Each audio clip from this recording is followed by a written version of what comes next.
you fairly kurada. Never at all. Yamkwe. Yamfa Adgudie Musem Entwa Enumere Nusia Kasiane so Enfa Emamo. Yenremo our Ghana Premier League Week 18. Na yetumi a team of the week na goalkeeper, former keeper Edema Black Stars na Ashanti Good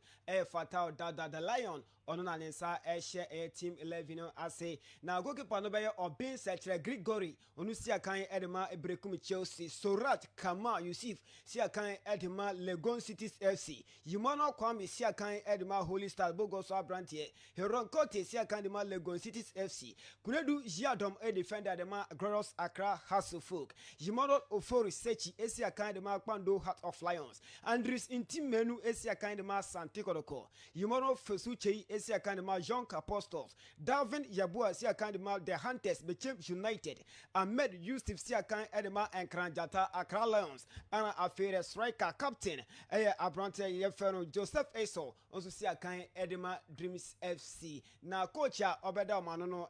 coach Yao Achiampon ono ye head coach Edema Legon Cities FC and way after week number 18 at the Ghana Premier League now the team of the week na Fatal Dauda and so edi aba abonteno na urem all gaka na nu ya na ekoto aba gaka akandifo na eno ana former vice president Edema Ghana Football Association Their Papo Papse edi atudwa se gaka no ebeko ya so many GFA na ekabom no me adwene ko no me ye adwuma no ebo Ghana football. Well, the clubs have got their many teething problems there. GACA is basically a welfare body. So beyond the welfare of the clubs, there are also issues and challenges in our football. So I'm sure not just GACA, but together with the GFA, they will rally together as a team and then share ideas and then, as it were, hold very productive discussions with the minister on the way forward, you know. So it has to be teamwork. It's all about teamwork and dialogue.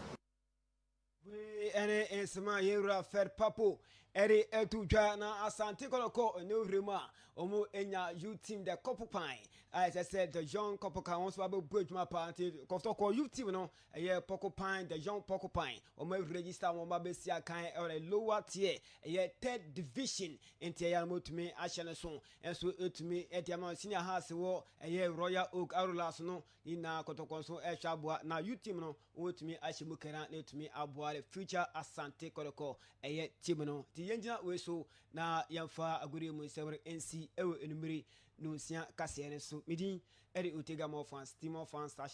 #God can't fail God the on fail so that